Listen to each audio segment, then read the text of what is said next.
Mesdames et messieurs, amis téléspectateurs de Afrique Vision Nouvelle, bienvenue à ce programme où nous recevons aujourd'hui une invitée assez spéciale. Nous recevons Madame Christine Bekouti, qui est camerounaise et qui est écrivain. Elle va nous parler aujourd'hui de son nouvelle parution, Les jalons pour une humanisation des rites de veuvage de la femme Bayangam à l'Ouest Cameroun.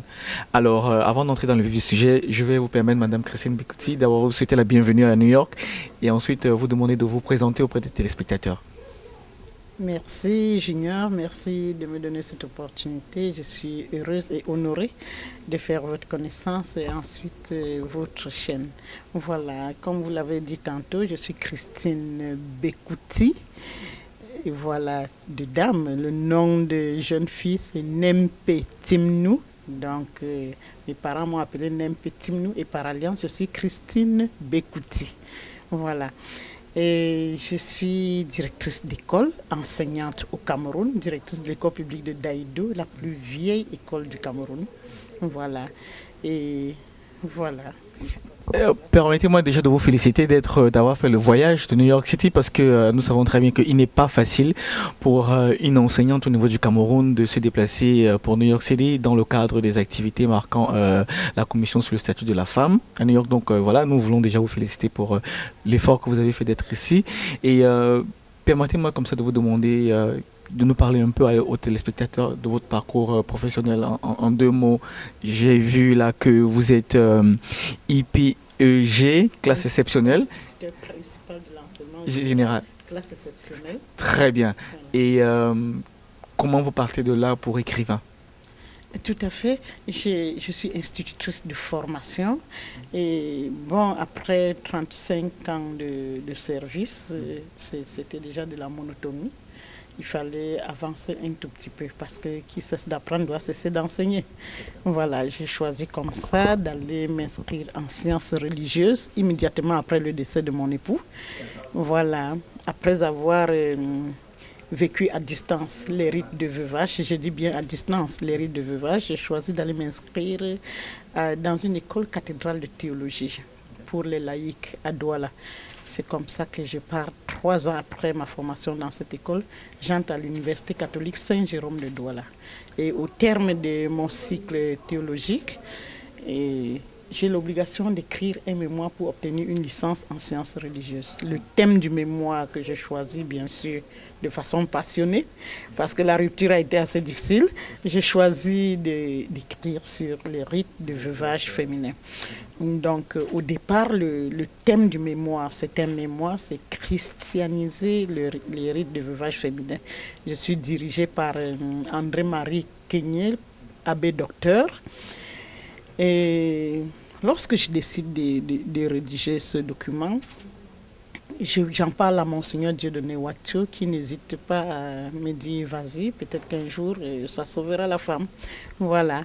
Et c'est comme ça que je tiens à remercier ici Monseigneur Samuel Cléda, archevêque métropolitain de l'archidiocèse de Douala, le cardinal Christian Toumi, que vous connaissez très bien. Ils m'ont soutenu. Vous verrez d'ailleurs en post-fast dans le document leurs avis et leurs apports. D'ailleurs, le document est préfacé par Monseigneur Dieudonné Ouatcho et je dirai jamais assez merci à mon directeur de mémoire. La redite vaut la peine. Et l'abbé docteur André-Marie Kenyé qui m'a suivi de bout en bout dans la rédaction de ce document. Une fois que je reçois une lettre d'invitation me parlant des Nations Unies, comme je disais à l'ambassadeur tout de suite, je me dis, ils ont fait un flashback sur le thème de l'an dernier. Ils disaient violence faite aux femmes. Et cette année, ils disent autonomisation de la femme. Et là-dedans, je me dis, mais j'ai travaillé sur les violences. Et jamais il n'y a autonomie quand il y a violence. Qu'est-ce qu'on fait dans la frustration? Les veuves, c'est des femmes frustrées, elles ne seront jamais autonomes. Malgré la modicité de mes moyens, je décide de me mettre en route, d'universaliser le titre du livre, parce que je parle de christianisation des rites de veuvage, qui est un titre qui a une connotation religieuse, à humanisation des rites qui a une connotation universelle. Parce qu'ici, on peut rencontrer des athées. Ça, il ne faut pas se le cacher. Voilà. Donc, c'est comme ça que le livre arrive. Je me dis que, bon, aux Nations Unies, c'est jamais ça. On me donnera jamais 1 heure de temps pour parler de mon livre. On me donnera juste quelques minutes et puis je vais appuyer par le document. C'est pour ça que j'ai appris. Très bien. Alors, merci beaucoup. Hein. Merci. J'ai déjà dit merci à TV comme ça parce que ce détail, je ne l'aurais jamais donné si vous ne m'aviez pas donné l'opportunité. Très bien, très bien. Ok, Madame Christine Bekouti, vous êtes particulièrement intéressée par ce sujet parce que, il faut le dire ici, vous êtes vous-même veuve. Vous avez choisi de vous intéresser à l'humanisation des rites de veuvage. Alors, quand on dit humanisation, voudriez-vous dire aujourd'hui que ces rites sont inhumains? Bien, au départ, c'était salutaire pour la femme.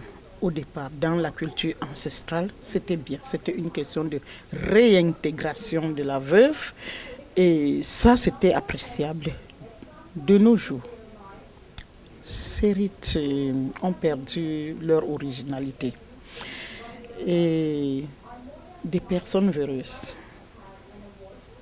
s'en sont appropriées et ont transformé les rites en sciences de biberonnage, de gaspillage, de torpillage, qu'est-ce que je veux dire, de violence qu'ils font aux femmes. Et ça, c'est pas juste, parce que la veuve déjà a un problème. Elle a perdu son mari, une partie d'elle-même. Comment justifier qu'au lieu qu'elle soit assistée et réconfortée, qu'elle soit soumise à des rites inhumains, elle doit marcher nu-pieds pour avoir perdu son mari. D'ailleurs, quand le mari décède, elle est d'office partie pour être la meurtrière. C'est elle qui a tué son mari. Et pour se justifier de cette accusation non démontrable, injustifiée, sans preuve tangible, elle est obligée de se soumettre à certains rites, notamment les caddies. Elle doit boire des caddies et il y a des caddies, elle doit... Non, ça ne marche pas. Ça ne marche pas. Ça ne marche pas. Les violences sont de plusieurs ordres, même d'ordre psychologique. Il y a même de la bastonnade, n'est-ce pas? Je parle à un Camerounais. Je suis heureuse de parler à un Camerounais parce que vous savez de quoi je parle. Dans certaines régions, il y a même de la bastonnade. De toutes les façons, c'est toute l'Afrique subsaharienne qui est interprétée par ce genre de rite. Ça, il faut mettre fin à ça. Très bien.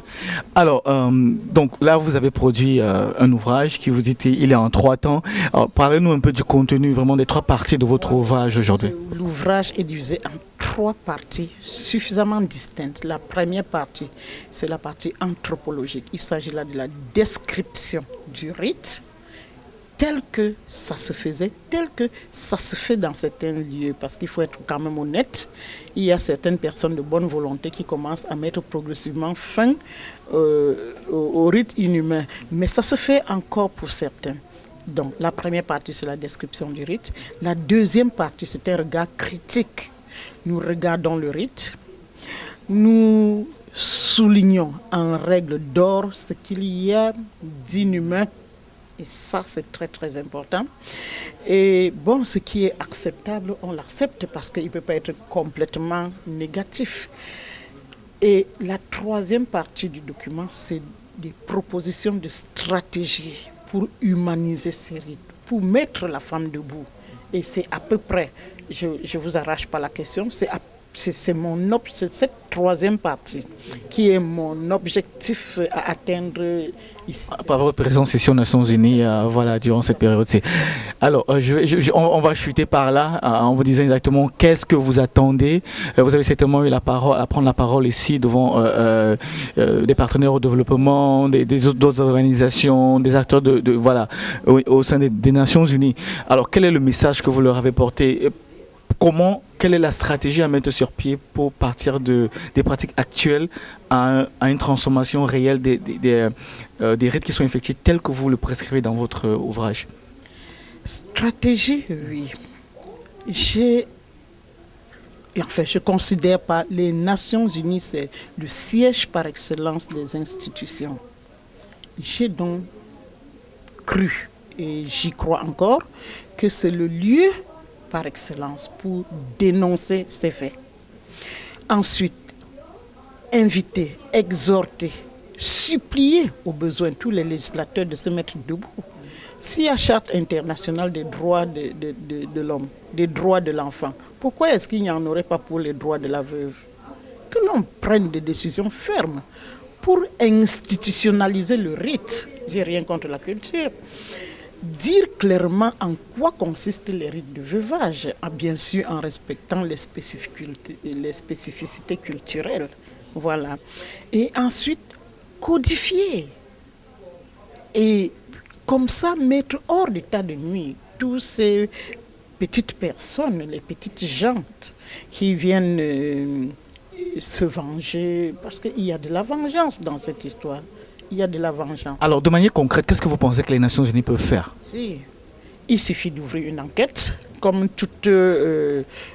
ça, les Nations Unies, c'est quand même la première puissance du monde en matière de législation. Il suffit d'ouvrir une enquête sérieuse, vérifier l'authenticité de cette description. Et ça, je ne voudrais pas me vanter parce que j'ai travaillé sur 100 veuves. Et à une exception près, une veuve témoin de Jéhovah, dont nous taisons le nom, qui a dit non au rite. Toutes les autres sont passées par là. Bien sûr contre leur volonté, parce que c'est des exercices de peur que les femmes s'infligent. Et il faut noter que c'est les femmes qui officient ces cérémonies. Donc c'est la femme qui est le bourreau de la femme. Non, il y a plus de peur que de mal dans cette histoire. Moi, je suis un exemple patent. Il est hors de question que la femme, après avoir porté le fardeau qu'elle porte dû à la disparition de son époux, qu'on lui impose encore ce genre de trucs. Donc, j'attends clairement, pour être vrai, qu'un jour, peut-être que je serai déjà morte, mais que les générations futures puissent bénéficier d'une charte qui met fin à ce genre de pratique. Très bien. Madame Bekouti, vraiment, on va chuter en vous donnant l'opportunité de dire aux téléspectateurs où est-ce qu'on peut trouver le livre, parce qu'il semble très intéressant d'après ce que nous avons entendu tout à l'heure, des témoignages des autres dames. Alors, est-ce que vous avez des contacts qui sont disponibles sur un site internet? Est-ce qu'il y a des numéros de téléphone où on peut vous joindre et voilà, comme ça, pour partager cette expérience-là avec vous et mieux s'informer? Très bien. Le premier objectif était la défense de la femme veuve. Le deuxième objectif sera maintenant peut-être la vulgarisation du document. Mais ça sera un objectif conséquent. Voilà. Nous verrons dans les tout prochains jours. Je pense rentrer dans le site amazon.com. Donc le livre est disponible sur Amazon et puis Fnac. Disponible. Ouais. Et nous pensons approcher la Fnac. Voilà. Nous pensons organiser des conférences partout où on trouve une communauté de femmes acquises à la cause. Bien, et en attendant, peut-être que mes contacts téléphoniques seraient la bienvenue. Je suis prête. Mon adresse email, en attendant que le site naisse, parce que c'est un début, n'est-ce pas? Voilà, je réponds si on est au Cameroun, 00237 6 99 90 57 05. Je reprends, 00237, parce que nous sommes au Cameroun, 6 99 90 57 05. Et l'adresse mail, Christine barre de 8 Bekouti @yahoo.fr. Voilà. Alors, c'était un plaisir de vous recevoir, Madame Christine Bekouti, une fois de plus, dans le cadre des activités, des sessions en marge de la Commission du statut de la femme, ici aux Nations Unies, et plus précisément au siège de l'Union africaine à New York City. Au nom d'Afrique Vision, nous vous présentons une fois de plus nos félicitations. Nous souhaitons bon vent dans votre combat et surtout bon retour au Cameroun. Et on espère que dans quelques jours et années, on verra effectivement votre combat porter des fruits. Alors, téléspectateurs, amis téléspectateurs, c'était un plaisir d'être en votre compagnie une fois de plus aujourd'hui. Je suis Junior Mekinda, en direct de l'Union africaine à New York City, pour le compte d'Afrique Vision TV Nouvelle. Merci. Le plaisir est partagé. Merci, merci, merci, merci, merci encore. Je vous en prie.